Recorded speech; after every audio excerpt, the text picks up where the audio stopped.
चलिए अब मैं आपको बताऊंगा कि किस तरीके से आपको रोज की बोलचाल में प्रेपोजिशंस को यूज़ करना है। ये सारे वर्ड्स ऐसे हैं जिनको आपको यूज़ करना आना चाहिए। बच्चे अक्सर इन वर्ड्स को यूज़ करते समय गलतियां करते हैं। देखिए प्रेपोजिशंस मतलब कॉन्सेप्ट तो है, लेकिन ये एक्चुअल में अगर कहा जाए तो वर्ड्स है। ठीक है, बहुत सारे वर्ड्स होते हैं प्रेपोजिशंस के, एक वीडियो में एक क्लास में बिल्कुल भी संभव नहीं है।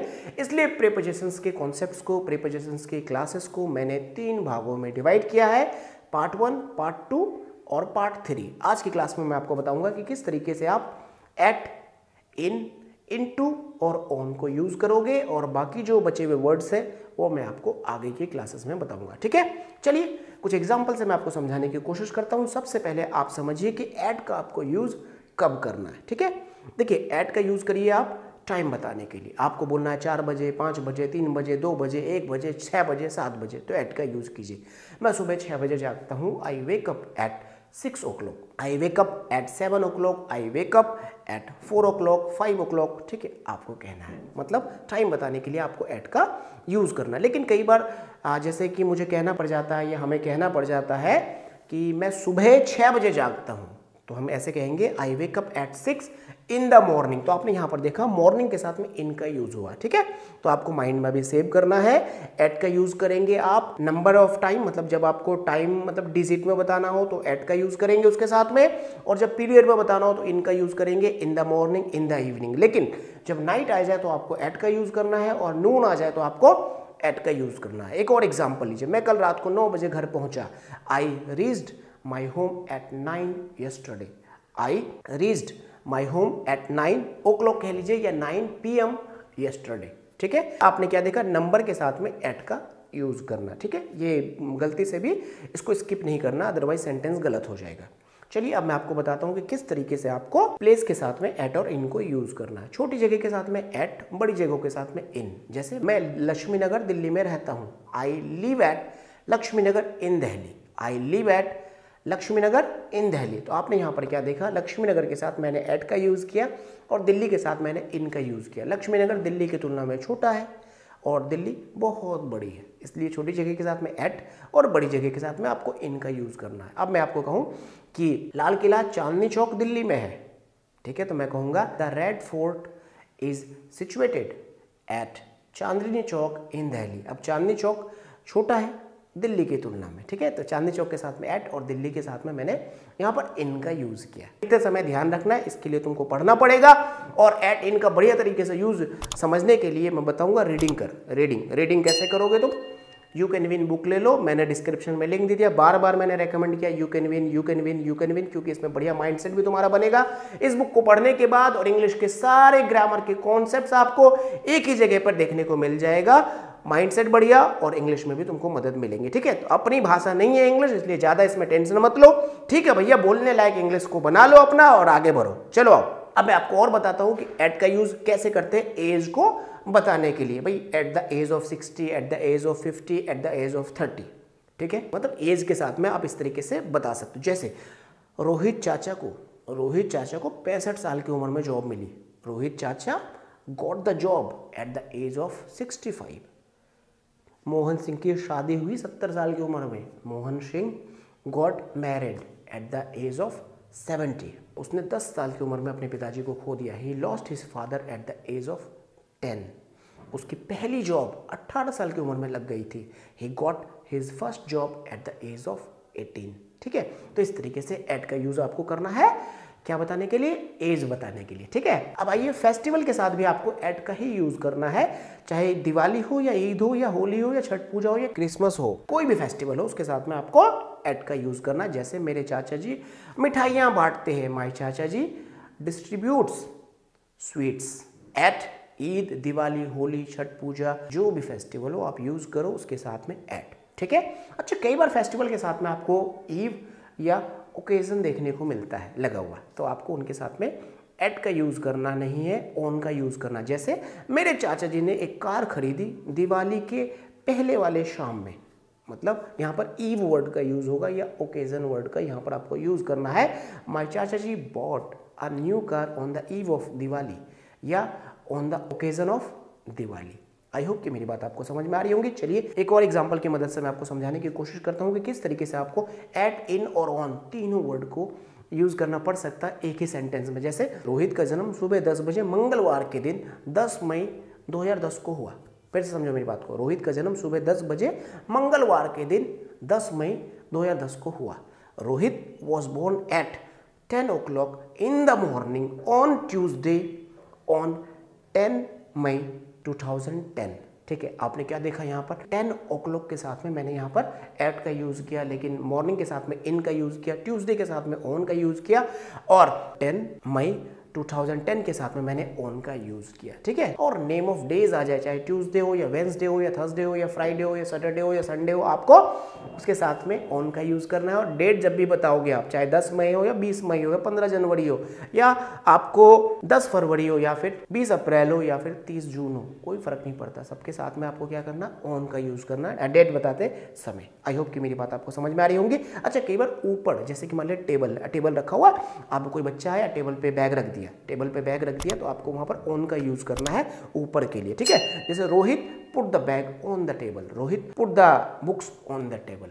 ठीक है, आई होप कि आपको एट और इन का यूज समझ में आया होगा। चलिए अब मैं आपको बताता हूं इन और इनटू का आप कैसे यूज करोगे रोज की बोलचाल में। देखिए दोनों का मतलब होता में, बस एक में ठहराव को बताया जाता है, दूसरे में गतिशीलता को बताया जाता है। क्या मतलब होता है इसका, जरा ध्यान से समझिए। ये मेरा जेब है, मैं अपने जेब में 10 रुपये रख रहा हूँ। ठीक है, तो देखो पैसे उठाया और जेब में रखा, तो मैं बोलूँगा I am putting 10 rupees into my pocket. यहाँ पर इनटू वर्ड का यूज हो जाएगा। ठीक है, लेकिन मेरे जेब में पहले से ही 10 रुपये, तो मैं बोलूँगा I have 10 rupees in my pocket. ठीक है, एक एग्जाम्पल। दूसरा एग्जाम्पल देखिए, रोहित नदी में तैर रहा है, Rohit is swimming in the river, Rohit is swimming in the river. यहाँ पर मैंने इन का यूज किया, रोहित नदी में है और वो तैर रहा है। ठीक है, दूसरा एग्जाम्पल लीजिए, Rahul jumped into the river. अब यहाँ पे जो राहुल है ये तैर नहीं रहा, ये कूदा है। कहाँ से, ऊपर से नीचे की ओर। तो यहाँ पर क्या दिख रहा है, मूवमेंट दिख रहा है। बात समझ में आ रही है आपको, मूवमेंट दिख रहा है।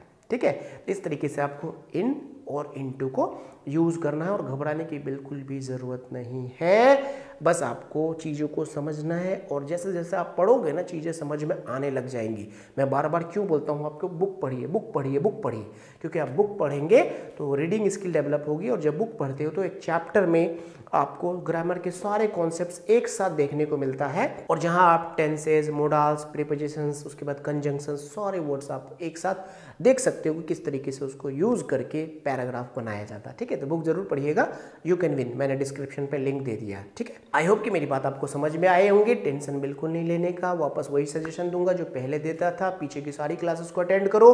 आगे प्रीपोजिशंस की 2 क्लासेस अभी और आएंगी, बहुत जबरदस्त दोनों क्लासेस है, मिस मत करना। हर दिन रात को 1 घंटा तो निकाल लो, एक क्लास रोज अटेंड करना। इस गलत फहमी में मत रहना कि तुझे आता है, इस गलत फहमी में मत रहना कि तुझे आता है, क्योंकि इंग्लिश के ग्रामर के कॉन्सेप्ट्स ऐसे होते हैं ना, ये आपको लगेगा कि आता है, लेकिन सच बताऊं जब आप स्पीकिंग करोगे तो उस समय माइंड से निकल जाएगा, जब आप राइटिंग करोगे तो उस समय माइंड से निकल जाएगा। इसलिए इसको बहुत ज़्यादा प्रैक्टिस करना पड़ता है और बहुत बार अटेंड करके आपको अपना फाउंडेशन को बिल्ड करना पड़ता है। चलिए मिलते हैं आपसे अगली वीडियो में। कमेंट करके मुझे बताइए अगर कोई भी आपके मन में डाउट्स होगा तो। Thank you for joining us, take care of you and your loving family. जय हिंद।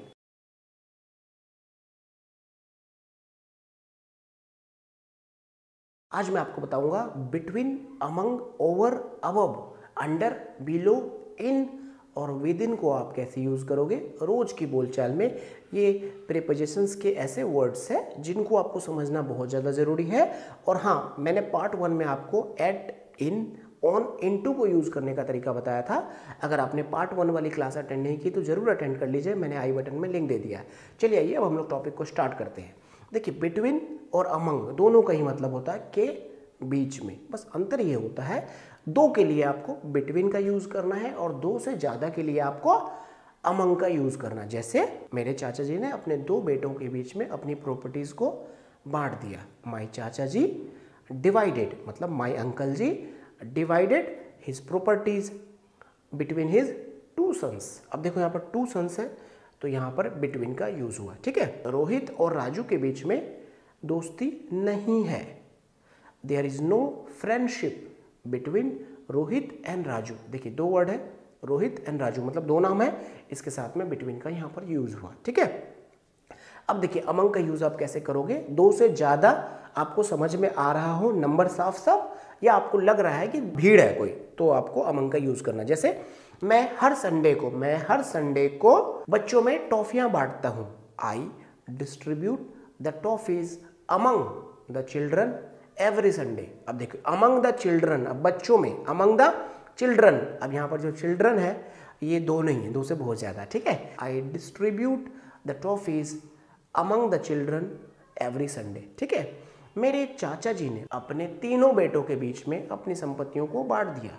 माई uncle ji distributed his properties among his 3 sons. अब देखो तीनों सन्स मतलब तीनों बच्चों के बीच में उन्होंने अपनी प्रॉपर्टीज को बांट दिया। ठीक है, आई होप कि मेरी बात आपको समझ में आ रही होंगी। बिटवीन का यूज 2 के साथ और अमंग का यूज 2 से ज्यादा के साथ। ठीक है, 3 भी हो सकता है, 4 भी हो सकता है, 10 भी हो सकता है और 50 भी हो सकता है। ठीक है, उससे कोई फर्क नहीं पड़ता, मतलब 2 है तो बिटवीन और 2 से ज्यादा है तो अमंग, इसका हिंदी मीनिंग होगा के बीच में। ठीक है, अब मैं आपको बताता हूं बिलो और अंडर को आप कैसे यूज करोगे रोज की बोलचाल में। देखिए दोनों का मतलब होता है के नीचे। कई बार आप देखोगे कि एक दूसरे के सिनोनिम्स की तरह भी इसको यूज किया जा सकता है, इसलिए ज्यादा पैनिक होने की जरूरत नहीं, बस चीजों को आप समझिए।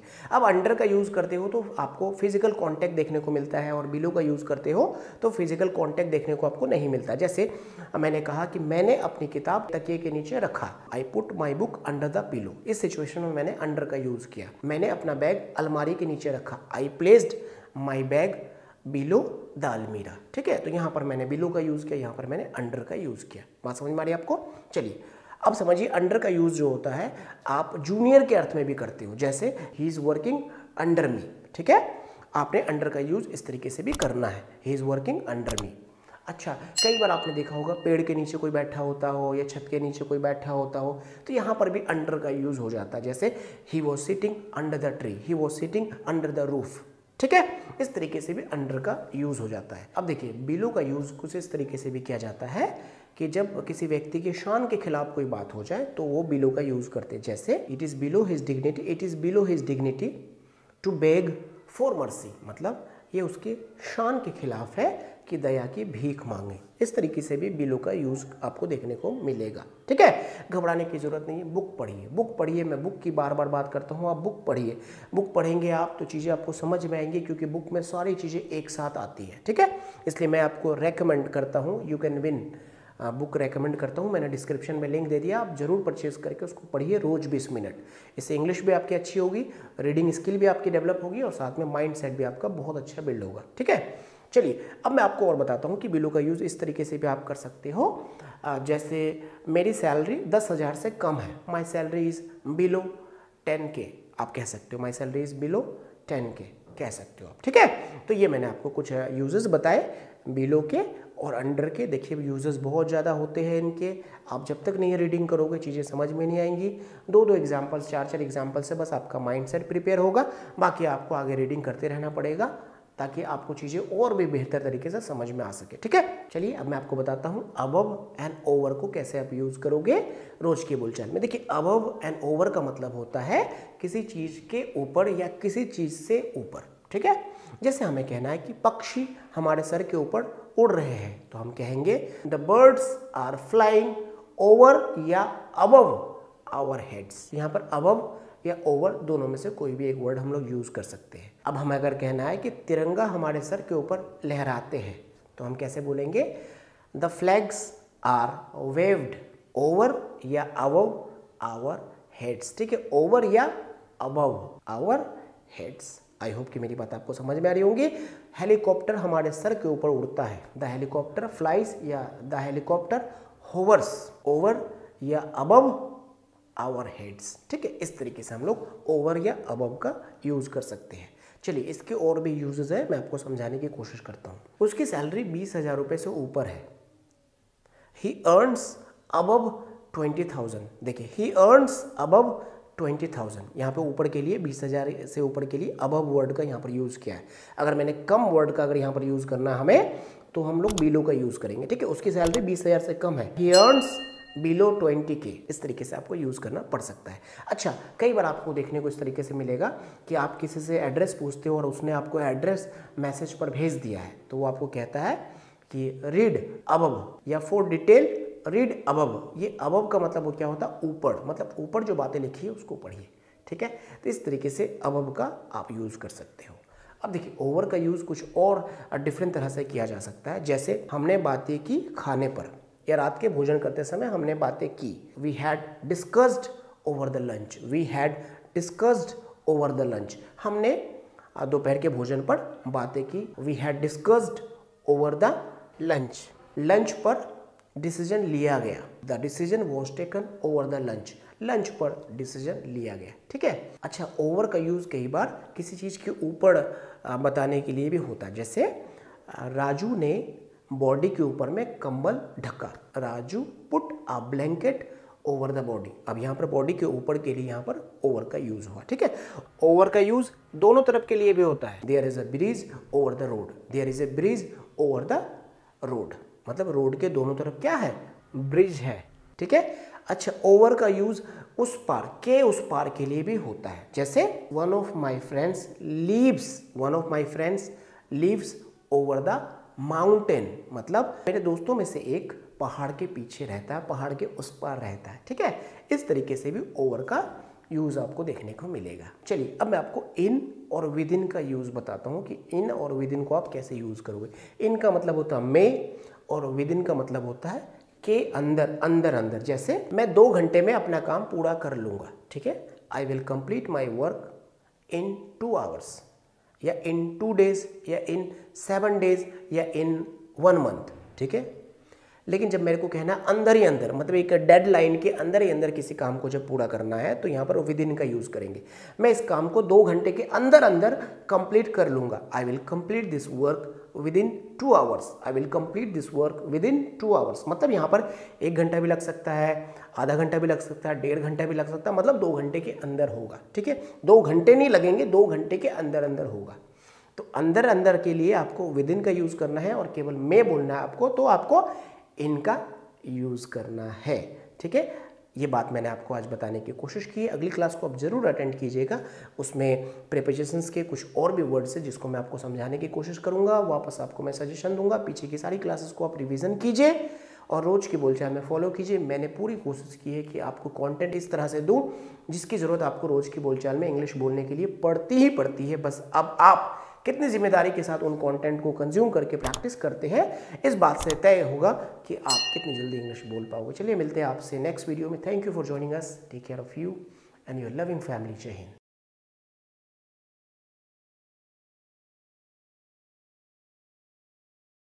आज मैं आपको बताऊंगा to, towards, for, from, since, after, before, with, without, of, of, in front of, opposite, behind, ahead of को आप कैसे यूज़ करोगे रोज की बोलचाल में। अगर आपने पार्ट 1 या पार्ट 2 को अटेंड नहीं किया तो ज़रूर अटेंड कर लीजिए, उसमें मैंने प्रीपोजिशंस के बहुत सारे वर्ड्स डिस्कस किए हैं। मैंने आई बटन में लिंक दे दिया, आप ज़रूर अटेंड कर लीजिए ताकि आपको बहुत ज़्यादा फ़ायदा मिल सके और आगे हेल्प मिल सके इंग्लिश बोलने में। चलिए, अब हम लोग टॉपिक को स्टार्ट करते हैं। देखिए, टू का यूज़ करते हैं हम लोग प्लेस के साथ, और टूवर्ड्स का यूज़ करते हैं हम लोग की ओर बोलने के लिए। जैसे मुझे कहना है मैं स्कूल जाता हूँ, या मैं स्कूल जा रहा हूँ, या मार्केट जा रहा हूँ, या ऑफिस जा रहा हूँ, तो मैं यहाँ पर टू का यूज़ करूँगा। I am going to office, या फिर I am going to school, I am going to college, I am going to court, I am going to mall, कहीं भी जा रहा हूँ तो यहाँ पर मैं टू का यूज़ करूँगा, ठीक है। तो प्लेस के साथ में टू का यूज़ आपको करना है। टू वर्ड्स का यूज़ होगा की ओर बताने के लिए या की तरफ बताने के लिए। जैसे रोहित रेलवे स्टेशन की ओर जा रहा है, Rohit is going towards the railway station, Rohit is going towards the railway station, ठीक है। मैं आपको कुछ कहना चाहता हूँ, कृपया मेरी ओर आप ध्यान दीजिए। I want to say something to you, please pay attention towards me, ठीक है। तो यहाँ पर मैंने वर्ड किया यूज़ टूवर्ड्स, ठीक है, मेरी ओर, please pay attention towards me, ठीक है। तो टूवर्ड्स मी का मतलब क्या होता, मेरी ओर। तो इस तरीके से भी आप टूवर्ड्स का यूज़ कर सकते हैं, ठीक है। चलिए, अब मैं आपको बताता हूँ कि फॉर और सिंस को आप कैसे यूज़ करोगे रोज की बोलचाल में। देखिए, फॉर और सिंस का यूज़ प्रेजेंट परफेक्ट कंटिन्यूस में तो होता ही होता है, जो मैंने आपको प्रेजेंट परफेक्ट कंटिन्यूस वाले टेंस में पढ़ाया था। आप एक बार अटेंड कर लीजिए क्लास को, मैंने आई बटन में लिंक दे दिया है। बाकी एक बार आप फिर से समझ लो। मुझे कहना है मैं 3 महीने से इंग्लिश सीख रहा हूँ, तो मैं कहूँगा I have been learning English for 3 months. ठीक है। अब मुझे कहना है कि मैं अप्रैल से इंग्लिश सीख रहा हूँ, तो मैं यहाँ पर बोलूँगा I have been learning English since April. अब यहाँ पर आपने क्या देखा कि मैं जब 3 मंथ्स बोला तो 4 लगाया, और जब मैंने अप्रैल बोला तो सिंस का यूज़ किया। ठीक है। तो ये 4 और सिंस का इस तरीके से यूज़ होता है प्रेजेंट परफेक्ट कंटिन्यूस टेंस में। ठीक है ना। आई बटन में मैंने लिंक दे दिया, जरूर अटेंड कर लीजिए, उससे बहुत ज़्यादा आपको फ़ायदा होगा। अब देखिए 4 का यूज़ आपको करना हो तो के लिए के भी 4 का यूज़ होता है। जैसे यह तोहफा आपके लिए है, this gift is for you, this gift is for you. ठीक है। मैं यहाँ मीटिंग के लिए आया हूँ, I have come here for meeting. ठीक है। के लिए, बात समझ में आ रही है आपको, के लिए। ठीक है। अच्छा, अब आपको फ्रॉम का यूज़ समझना है। देखिए फ्रॉम का यूज़ होता है से के अर्थ में। कहाँ से हो भैया तुम? तो हम मुंबई से हैं, वी आर फ्रॉम मुंबई। ठीक है। हम मुंबई से हैं। कहाँ से हो तुम भैया? फ्रॉम वेयर आर यू, या वेयर आर यू फ्रॉम, इस तरीके से आप पूछते हो। ठीक है। कहाँ से हो आप, तो फ्रॉम का यूज़ किया आपने से के लिए। ठीक है। मार्केट सोमवार को 10 बजे से 12 बजे तक बंद रहेगा। The market will be closed from 10 o'clock to 12 o'clock on Monday. ठीक है। तो यहाँ पर भी फ्रॉम का आपने यूज़ कर लिया। बात समझ में आ रही है आपको? ये फ्रॉम का यूज़ करने का मैंने आपको कुछ तरीका बताया। ठीक है। तो आपने फॉर, सिंस और फ्रॉम को यूज़ करने का तरीका देखा। कुछ एग्जांपल्स और लीजिए। मैं कल से स्कूल जाऊँगा, I will go to school from tomorrow, I will go to school from tomorrow. मैं कल से इंग्लिश सीखूंगा, I will learn English from tomorrow. बस ये मैं सिर्फ आपको प्रीपोजिशन के लिए यूज़ करने के लिए वर्ड बता रहा हूँ, ऐसा अप्लाई मत कीजिएगा इसको। मैं कल से इंग्लिश नहीं सीखूंगा, आज से इंग्लिश सीखो, अभी से सीखो इंग्लिश। ठीक है। देखिए विद और विदाउट को आप कैसे यूज़ करोगे रोज की बोलचाल में। विद का मतलब हो गया से या किसी के साथ के लिए यूज़ होता है, और विदाउट का मतलब होता है बगैर, मतलब के बगैर। ठीक है। जैसे मुझे कहना है कि मैं आपसे सहमत हूँ, तो मैं कहूँगा आई एग्री विद यू। और अगर मुझे कहना है कि मैं आपसे सहमत नहीं हूं, तो मैं कहूँगा I don't agree with you.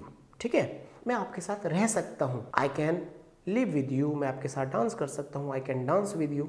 ठीक है। अब देखिए अगर मुझे कहना है कि मैं आपके बगैर नहीं रह सकता हूँ, तो मैं कहूँगा I can't live without you. ठीक है। I can't live without you. Nobody can live without oxygen, nobody can work without salary. ठीक है।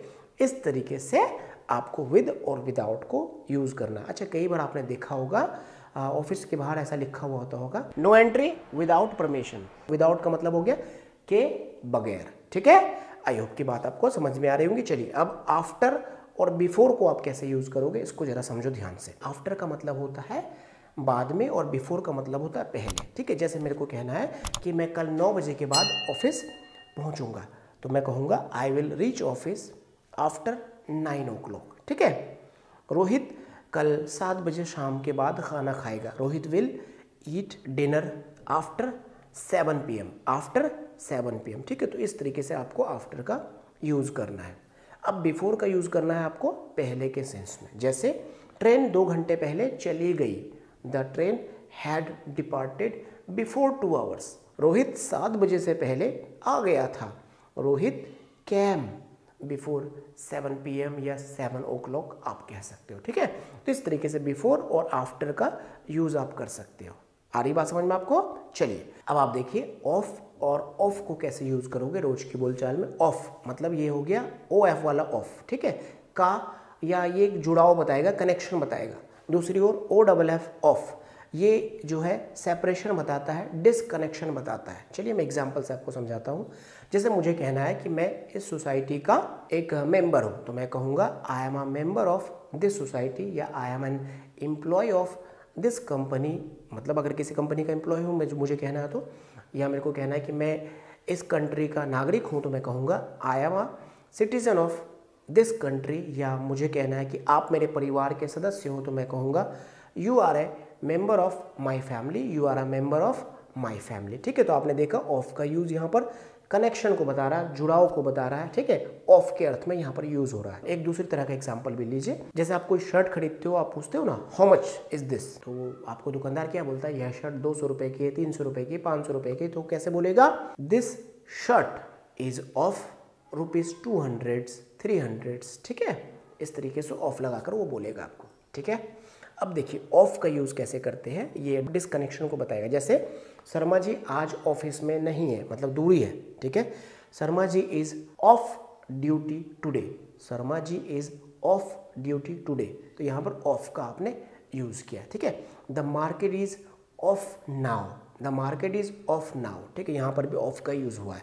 अच्छा, अब एक बंदा छत पे खड़ा और छत से कूद गया, तो आप कहोगे he jumped off the roof, he jumped off the roof, वह छत से कूद गया, ठीक है। इस तरीके से आपको ऑफ और ऑफ का यूज करना है, ठीक है। अब देखिए अपोजिट और इन फ्रंट ऑफ को आप कैसे रोज की बोलचाल में यूज करोगे, ठीक है।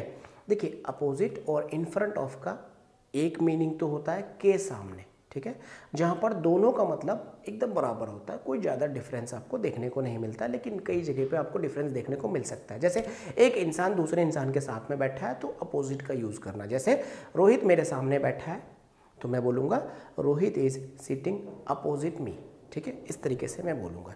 मेरा घर आपके घर के सामने, या आपका घर मेरे घर के सामने, तो यहाँ पर भी अपोजिट का यूज़ करेंगे हम, ठीक है। जैसे your house is opposite mine, मैं इस तरीके से कह सकता हूँ, ठीक है। अगर हमको कहना है कि मेरे घर के सामने एक पार्क है, या एक स्कूल है, या एक यूनिवर्सिटी है, या एक नदी है, तो मैं इन फ्रंट ऑफ का यहाँ पर यूज़ करूँगा, ठीक रहेगा, बेहतर रहेगा ये। देयर इज़ अ स्कूल और there is a university, there is a park, there is a river in front of my home, ठीक है। इस तरीके से हम लोग यूज़ कर सकते हैं इन फ्रंट ऑफ का और अपोजिट का के सामने के अर्थ में, ठीक है। बेहतर ये होगा कि जब एक इंसान दूसरे इंसान के सामने बैठा हो, तो अपोजिट वर्ड का यूज करेंगे आप, तो ज़्यादा बेहतर रहेगा, ठीक है, जब आई कॉन्टैक्ट मैच हो तो। अदरवाइज इन फ्रंट ऑफ का आप यूज कर सकते हो। जैसे वेटर ने मेरे सामने प्लेट रखा, the waiter put the plate in front of me, ठीक है। यहाँ पर अपोजिट नहीं, इन फ्रंट ऑफ का यूज करेंगे, ठीक है। अपोजिट का यूज हम लोग के विपरीत या के उल्टे के अर्थ में भी करते हैं। जैसे मुझे कहना है कि उसकी सोच मेरी सोच से विपरीत है, तो मैं कहूँगा his thinking is opposite of mine, ठीक है। तो यहाँ पर अपोजिट ऑफ का यूज़ करना है, ठीक है। अपोजिट ऑफ, मैं उसे जैसा बताता हूँ वह उसके ठीक उल्टा करता है। He does opposite to what I teach, he does opposite to what I teach, मतलब वह उसके उल्टा करता है जो मैं उसे समझाता हूँ। बात समझ आ रही है? इस तरीके से आपको अपोजिट का यूज करना है, ठीक है। अब देखिए अहेड ऑफ का आपको यूज कब करना है और बिहाइंड का आपको यूज कब करना है। अहेड ऑफ का मतलब होता है के आगे, और बिहाइंड का मतलब होता है के पीछे। रोहित मेरे आगे बैठा है, सामने नहीं, आगे बैठा है, तो मैं कहूँगा Rohit is sitting ahead of me, ठीक है। Rohit is sitting ahead of me, ठीक है। रोहित मेरे पीछे बैठा है, तो Rohit is sitting behind me. इस तरीके से अहेड और बिहाइंड का यूज़ हम लोगों को करना है, ठीक है। एक वर्ड और है अगेंस्ट, इसका यूज़ करेंगे हम लोग के विरुद्ध बोलने के लिए। जैसे he can't go against me, वह मेरे विरुद्ध नहीं जा सकता है, ठीक है, मेरे विरुद्ध नहीं जा सकता है, तो मुझे उसके खिलाफ भड़काने की कोशिश मत करो। Don't try to provoke me against him, मुझे उसके खिलाफ भड़काने की कोशिश मत करो। इस तरीके से आपको अगेंस्ट का यूज़ करना है। उम्मीद करता हूं कि आज जो मैंने आपको वर्ड्स बताए हैं आपको ज़रूर समझ में आए होंगे। अगर अभी भी आपके मन में कोई डाउट्स है, कोई सवाल है, तो आप मुझे कमेंट करके ज़रूर बताइए, ताकि मैं उसमें भी वीडियो बना सकूं। और हाँ, आपको मैं वापस सजेशन देना चाहूँगा कि पीछे की सारी क्लासेस को आप अटेंड कीजिए, सारे लेवल टेस्ट को आप सॉल्व कीजिए और अपनी इंग्लिश को बेहतर बनाइए। और जो भी हमने पढ़ाया है आप उन सारे कॉन्सेप्ट्स को रोज की बोलचाल में यूज़ कीजिए, डेफिनेटली आपकी इंग्लिश बहुत बेहतर हो जाएगी। मिलते हैं आपसे अगली क्लास में पूरी एनर्जी के साथ, पूरे एक्साइटमेंट के साथ। Thank you for joining us, take care of you and your loving family. जय हिंद।